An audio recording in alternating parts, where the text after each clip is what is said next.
The following episode of Dad vs. Daughter was made possible by a contribution from Asmodee. Howdy, partners, and welcome to another episode of Dad vs. Daughter. I'm Tim the Dad, and I got my little Teddy here from Westworld because we're going to be looking at a Western theme game. That is Great Western Trail El Paso from Lookout Games and Asmodee. Now, this is a new version of Great Western Trail that is a streamlined version. It's got some game changes to speed the game up, but let's get it set up. I'm going to walk you through how it's played. I'm going to tell you what I think of the gameplay versus the components, and then I'm going to give you some insights on how I feel about this compared to its big brother, the Big Great Western Trail. So let's check it out.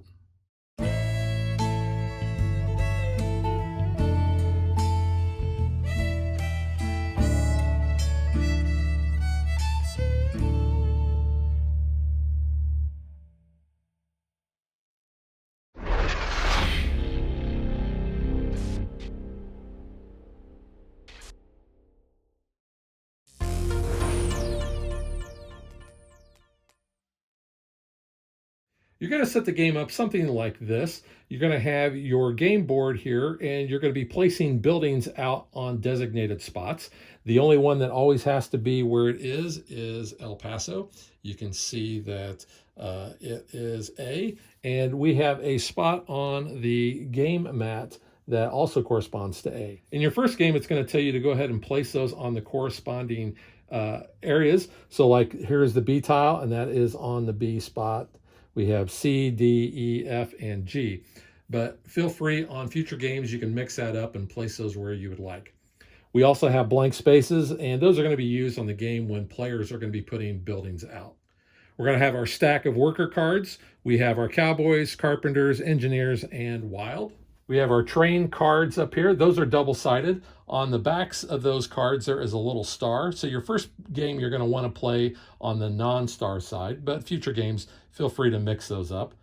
We have our bonus tiles up here. We're going to put 3 out, as well as our gold tiles. We'll also put 3 of those out as well. We have our building area here. There are 2 copies of each building. The building tiles are double-sided. There's an A and a B side. For your first game, start with the A side. Below each of the buildings, it tells you what the cost is in carpenters and cash. We have our cattle market, very similar. We have a Black Angus, a Coronet, a Shorthorn, and a Hereford. It's going to tell us what the cost is in cowboys and cash as well. Each player is going to start with a player board here, and they're going to have a number of these cardboard discs that are covering certain areas on there. When you travel around the board and you get to El Paso, based on the score that you had, you are going to be able to take one of these discs and place it on one of the scoring areas. Now, you'll notice that 10 through 20 has a black border around that. That's because these areas on your player board, these also have black borders. So when you take these off, you can place those on those spots there. Each player is also going to get 1 of each of the type of workers, and they're going to start with a hand of 10 cattle cards. They're going to have 4 of the gray Creos, 2 of the white Galways, 2 of the black Piney Woods, and 2 of the Santa Gertrudis. You'll have a pile of your exchange tokens and money near the board. Now, based on player order, that will determine your starting money and exchange tokens. The rule book will show you what those are. So first player is going to get $4 in an exchange token. Fourth player would get $5 in 2 exchange tokens. And that's all there is to set up.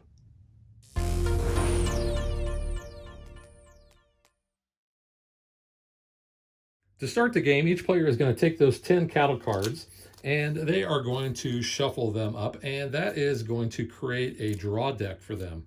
Now what they're going to do is they are going to draw a hand of 4 cards. The rest will be their draw stack. And you can see in this case, we got 2 of the gray Creoles and 2 of the black Piney Woods. Now, those are kept in your hand and hidden from other players. The first turn of the game, you're going to be able to take your herder and you're going to be able to place them on any of the buildings on the board that you want to start with. On all subsequent turns, you are going to be moving either 1, 2, or 3 spaces from where you started. So let's say I started on this spot here. On my next turn, I could go 1, or I could go 2, or I could go 3. Now, any blank building areas you skip, and you do not count those when you are figuring up your distance. So this building here is going to allow you to discard one of the white Galloway cards. You're going to get $2 for it. And then you have the opportunity to hire more workers. Now, it doesn't matter which one you hire. The first one is going to cost you $5. And then the next one cannot be the same as what you just bought, but it will be an additional $8 as well. So if you wanted to buy 2 workers here, it's going to cost you $13. Now, the exception is the wild card. The wild card costs 4 more based on how you're buying. So if it's the only card that you're buying, instead of it costing 5, it's going to cost 9. And if it is the second card that you're going to be buying, instead of it costing additional 8, it's going to cost an additional 12. The next building is going to give you 2 coins and allow you to advance your certificate on your player board. On this tile, you're going to be able to discard one of your piney woods for $2. You can buy an exchange token for $1, or you can buy 1 cow from the cattle market. Our building tile here, you can discard one of the Gertrudis cards for $2, and you can build a building. Here you can do an auxiliary action from what you have on your player board, and you can take a train action. This one will give you an exchange token for free and an auxiliary action. And then finally, we have El Paso, which is basically what we are trying to get to. So you're immediately going to get $5. You are going to get one of those Simmental cards, and you're going to add that into your discard pile. And then you're going to look at the cards that you have in your hand and add any certificates. You're going to add all that up, and that's going to give you your breeding score. And that's going to allow you to then place one of your markers from your board onto one of the scoring areas. To calculate your total breeding value, you're going to add up these numbers that you have on the cards that are in your hand, but you can only have 1 copy of each of the different types of cows unless you have a bonus token that's going to allow you to have multiples. So in this case, if I were to get to El Paso, I would have a breeding value of 2, 4, and 5 because I wouldn't count this one. Now let's say this was my hand, I would have a breeding value of 2, 4, 5, 6, 7. And then I would add any of the certificates that I have on my player board, and that's based on where this little marker is at. And that's going to allow you to increase that value. So with this being 7, I could place one of my markers here on the 7 spot. But let's say that I had 2 certificates on my player board, then I could actually place a marker on the number 9 spot. When you use those certificates, it's going to reset to 0 unless you have a bonus certificate that is going to allow you to have an infinite certificate. You also have that on your player board that you can uncover when you place one of those discs. Let's take a closer look at our individual player boards. So you can see we already have discs that are covering up certain areas, and our certificate tracker over here is going to start at 0. We have 2 auxiliary actions that are available at the beginning of the game, and those auxiliary actions are noted by the gears. And as we remove these discs off of our player board, it's going to give us better options. So the first thing is we can take an auxiliary action and get a coin, but if we remove that, we're going to be able to get an additional 2 coins for a total of 3. If we remove this, we're going to be able to advance our certificate 1 space on that track. This is going to allow us to do an exchange. We'll draw a card from our draw deck and basically discard 1 card from our hand. And it can be the same card that you just drew. When you remove that, you are going to be able to do that twice. So you would do 1 exchange, draw a card, discard a card, and then do it again. Here, once you've unlocked this, you're going to actually be able to banish a card from the game. So it's a way of thinning out your deck and maybe getting rid of those 1-point Krillos.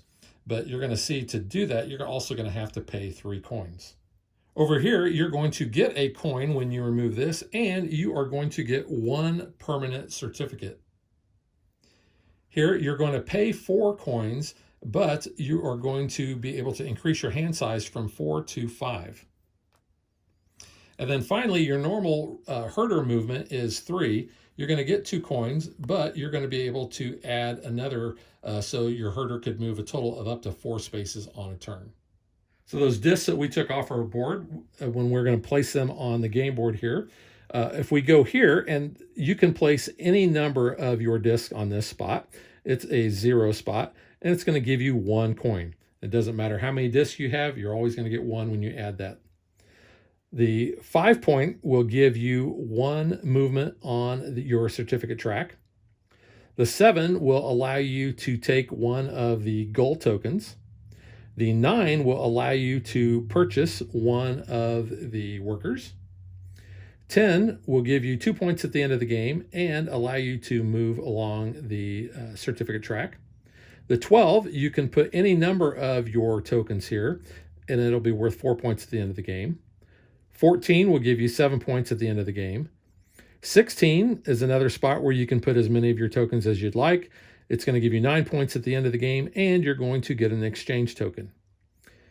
The 18-point spot will give you 12 points at the end of the game, and the 20 will give you 14 points at the end of the game and 2 coins. Throughout the game, you may be acquiring many of these exchange tokens. You can have as many as you'd like. When you use these, you get 1 exchange action. You're going to draw a card from your draw deck, and you're then going to discard 1 of the cards. Here are 3 of those bonus tokens that I showed you earlier. Now, at the start of the game, you're going to have 3 in the display, and when 1 of these is taken, then it is replaced. So in this case, the 3 that we have here, if you have this bonus token, you are always going to have a permanent certificate of 1. At the end of the game, it's going to be worth 2 points. This one is going to allow you to have a duplicate when you go to El Paso, and you're also going to be getting 1 point at the end of the game. This one just gives you a flat 5 coins, and it's worth 3 points at the end of the game. Now, here are the 3 gold tokens that we had in the display. At the beginning of the game, each player is going to take 1 of these, or they can draw blindly from the stack, and if they take 1 from the display, then that will be replaced. But these are all end of game scoring, and it tells you what you have to do in order to score these points. So for this one, you have to have 1 of the bonus tokens, 1 of your discs on spot number 14, and it's going to be worth 4 points at the end of the game. This one, you simply have to have a black Angus and a coronet, and you will get 3 points at the end of the game. Here, you're going to get 4 points if you have 2 of the bonus tiles. Now, whenever you are calculating to see if you have met these requirements, you can only use those things once. So let's say you had a different token that had maybe a different cattle combination, or you had another one of these. You can only use 1 to satisfy. So in this case, if I had 2 Black Angus and 2 Cornets, and I had 2 of these, then that would be fine. But if I had 2 of these tokens, but only 1 of each cow, then I could only score 1 of those tokens. Same with the bonus token one here. Any 2 that I use for this, I can't use those to satisfy any other condition. The train action is going to be how we are going to acquire additional gold tokens and those bonus tokens. So you can see if we go to the locomotive, we will use 1 of our engineers, we'll pay $2, and we're going to get a gold token and an exchange token. On the next car, you have to pay 2 engineers, $4. You're going to get a bonus token and an auxiliary action. The third car, you're going to pay 3 engineers, $6. You're going to get 1 of each of the gold tokens and a bonus token. And then finally, if you pay 4 engineers and $8, you're going to get to move 3 spaces on your certificate track. You're going to get 1 or the other of the gold or the bonus, and you can immediately move your herder 2 spaces. Now, like I said, those are also double-sided, so you can see on this one, you're going to get a gold token and a certificate. On this one, you're going to get a bonus token and an exchange token. This one, you're going to get a Black Angus and 1, either the gold or the bonus token. And then finally, on this last one, you're going to get 1 of those tokens. you're going to also get a bonus token, and you can hire a worker. Now, I mentioned how we're going to be using these workers, but they do have additional benefits. You can actually discard the Cowboy, and you can move your herder 1 space. For each one of these you have at the end of the game, they're going to be worth 2 points. For a carpenter, you can discard them and pay $2 and move your certificate token 1 space on your track.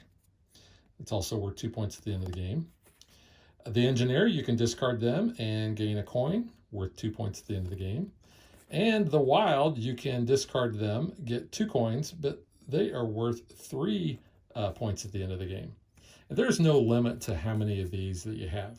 Now, one of the things I didn't mention is that when you hire a worker, it does not go into your discard pile. It's going to go with your workers below your player board. Now, when you use them either to purchase cattle or take a train action or build a building, those are then going to be going to your discard pile, or if you are going to discard for that ability. But when you are drawing cards in your hand, anytime you draw a worker, you're going to place that worker down below your board, and you're going to keep drawing until you have your maximum hand size that consists of only cattle. Now, I do want to point out that if another player is actually at a building, that doesn't matter. All players can occupy the same building space and take those actions. Gameplay is essentially going to happen as everyone goes around the board. You always have to stop at El Paso. In fact, there's a little red hand that basically tells you to stop. So regardless of how many movement points you have, your turn is going to end and you'll do the actions that are associated with El Paso. So I mentioned before that this Simmental deck is the game timer. So the end of the game is going to be triggered when you take the last card from the board. When that happens, the game is going to continue until the next player reaches El Paso. So all these cards are going to be gone. Say the blue player took that last one, so they're going to go there. And gameplay is going to happen until that second player goes to El Paso, and then they're going to go in that spot. Now, once that second player gets to that spot, all the other players have one other turn. If they can make it to El Paso, they can do their thing, the El Paso actions, but they cannot go to that spot. And you'll notice that's going to be worth 2 points at the end of the game for the first and the second player to reach that location. So then you're going to get points based on how much coins you have. So for every $5 that you have, you're going to get a point. You're going to get victory points on any of the buildings you own. And like I had showed you before, you can see the victory points are going to be up here in that top corner.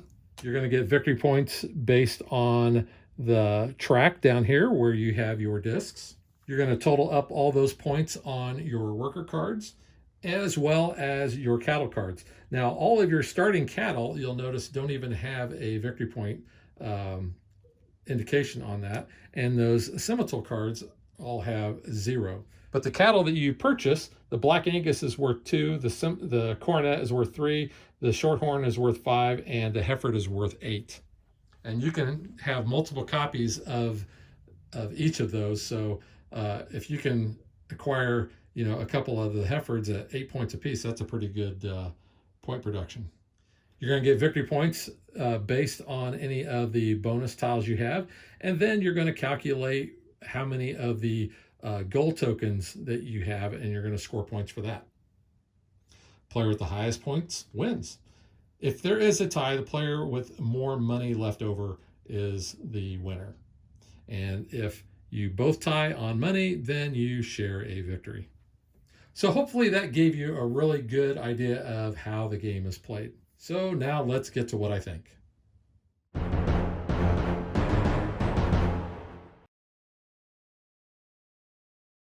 If you like Great Western Trail, I think you are going to really enjoy this. This is a more streamlined version. Whenever I play the normal Great Western Trail, I know that is going to consume usually 2 to 3 hours, or maybe even longer, depending on who I'm playing with. And that's okay. I really, really love Great Western Trail. This version is streamlined and it plays in a fraction of the time. But for me, it still scratches that same itch. Now, I've read other comments from other folks that they have indicated that they think this is really lacking compared to the other. I think it's going to be basically come down to your personal preference. If I am teaching someone new and trying to introduce them to Great Western Trail, I'm going to start with this. This has got the basics. It gets them very familiar with moving around the board, taking the actions at the buildings, putting buildings out, purchasing cattle from the cattle market, getting to El Paso, or in the other case, Kansas City, and selling your cattle based on the value. The big difference is that you don't have that train that you are moving along and trying to get into stations in the regular Great Western Trail. I've always found that to be the part that I didn't like about Great Western Trail, but I do like how they've simplified it with having a train action. So you still have a train involved, but you have that act a little differently. Gameplay, I really enjoy the fact that it is streamlined and fast to play. You can also play this on Board Game Arena, which I've played a ton of it on there. I've played several games with the physical copy with my buddies, and I think for the most part, even though those guys have played Great Western Trail, they have enjoyed this as well. I think the artwork on all of the components is really good. Show that off here. I really like the Cowboy. He's probably my favorite. And then the cattle cards themselves, I think, are really sharp. Don't know that I necessarily have a favorite out of all of those, but I think they look pretty good. There's your starting ones. They're all very different. So show these up close a little bit more. So there's the Black Angus, there's the Cornet, there's the Shorthorn, and the Heifer. So now let's get to the negative. And unfortunately, this game has a lot of negatives, but they are all around essentially the components. And that's something that you can actually mitigate or eliminate altogether. Let's start with the game board. This is a cloth game board. When you get it, it's going to be folded into fours, which gives you a crease right down the middle for both ways. This has actually been ironed out and rolled and stored in the box since then. And you can see it's kind of the corners where I've rolled it kind of coming up a little bit there, but the crease really hasn't come back. I really wish that they would have either made this a fold-out cardboard board, or if they wanted to go the mat route, either do those silky mats that are going to lay flat, or a neoprene mat. And I realize that's a cost thing that they've done, but I'm not really wild about that. The next negative is the size of the herders. So you have a very small building, but if everybody can occupy that building, not everybody's going to be able to stand on that. There's really no reason for these guys to be this big. I don't know why they didn't go with like almost a standard meeple size. That actually would have been perfect. Another negative is the player boards. These are so paper thin. Not really wild about that. They're serviceable, don't get me wrong. But I really wish that they would have had a little bit more substance. Again, I think that this was a cost-saving thing. And probably the biggest negative I have, or one of the biggest negatives, is these very small, very thin cardboard tokens. In the regular Great Western Trail, these are wood tokens. But like I said, that's something that you can actually eliminate. So I actually went out onto Game Crafter's website, and you can get these wooden components. So you can see I've got all of these tokens. These were actually very cheap to get. These I think are size 16 millimeter by 4 millimeter, and these are 10 millimeter cubes. So I got these to replace all of those cardboard tokens. And if you look, and I've already shared this out on our Facebook page, they're almost identical in size, except for the fact that the wooden one is obviously a lot thicker. I had already placed the order to get these cubes in order to take the place of this little cardboard token, but I always like to upgrade, and one of the things that I usually do when I go to garage sales or estate sales is I look for old board games like Monopoly. And Monopoly has, sometimes you'll find little wooden houses that they have. So I found an old copy of Monopoly, and all the houses were green, but you put a little bit of a primer and you paint them, and voila, you've got nice houses. Put that little Monopoly house right there, and that really sticks out, and I think that adds some table presence. The cubes I had already ordered, but I'm not going to use them for the houses now.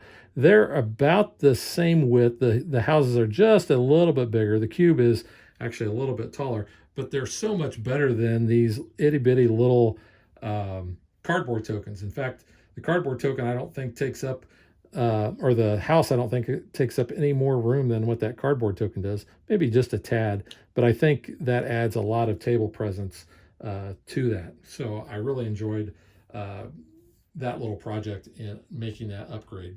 The game also comes with these little tuck boxes that are going to hold all of the different tokens. There's 2, 4, 5 of these, it looks like. I'm not real wild about these. I really probably wish that we just had plastic bags, and I may end up not even using these, taking these apart, flatten them out, and leaving them in the box that way. Or at some point I might get a 3D printed insert and use that. The game also does come with some score pads. They're not that many, and they are not double-sided. That's also kind of a little bit of a negative. For those of you who do like solo, there is a solo variant. It's called Sue, and there are automa cards for that. So I will let you discover that on your own, as I'm not a solo gamer. The rule book, I think, is actually pretty decent. Good illustrations. I didn't really have any questions, I don't think, when I first learned to play it based on the rule book. Like I said, I think players that are already familiar with Great Western Trail are not going to have any issues learning how to play this. Finally, the building tiles, these are, they're, I think, about the same size as what is in regular Great Western Trail. These are thicker, so those are about the same. And there is a nice linen finish on all of the cards. And all of the cards are small cards. That would be another negative. I would have preferred to have full-size cards. Again, I think it was probably a cost choice, but yeah, I would have liked something else. And of course, the money is paper thin as well. You've got 1s and 5s here. I would use like poker chips or something else, or even metal coins instead of using that. But that's me. I mean, I like to upgrade my games. When I play, I like to have a better gaming experience. And the thin components in this really brought me down. That was the most disappointing thing when I opened this game and I saw that. I love the gameplay, don't get me wrong, but I really disliked how they did the components. And like I said, I went to Game Crafter and I got the wooden bits that work great, and painting those little houses, those Monopoly houses, I think is also nice. Still not sure what I want to do with the mat. I mean, for the time being, it's fine. Like I said, it would be nice to have maybe a neoprene mat instead of this cloth mat. So I'm going to give this one thumb up, mainly because I really enjoy the gameplay a lot, but I really dislike the cheap, thin components. And I know the price point in the game is low, and I think that people that would be interested in this, the ones that like Great Western Trail, or ones that maybe are looking for an easier version of Great Western Trail, would have probably paid more money to have better components than what was offered here. But like I said, if you're like me and you like to upgrade, then this is a nice little project to do that. The only thing left I think I have to do is I have to find some smaller herders, and I can probably find those either generic meeples out of another game or something. So that is Great Western Trail El Paso. Again, I really think that the streamlined version is great for those who are being introduced to Great Western Trail or want a simpler version of it or a faster version of it. We will catch you guys next time. Thanks for watching our video. We hope you enjoyed it. And if you did, click that like and subscribe button. You can also follow us on social media like Facebook and Twitter at DadVDaughter. And if you like what we do and you want to support us, you can visit our Patreon page. So thanks for watching. Thanks.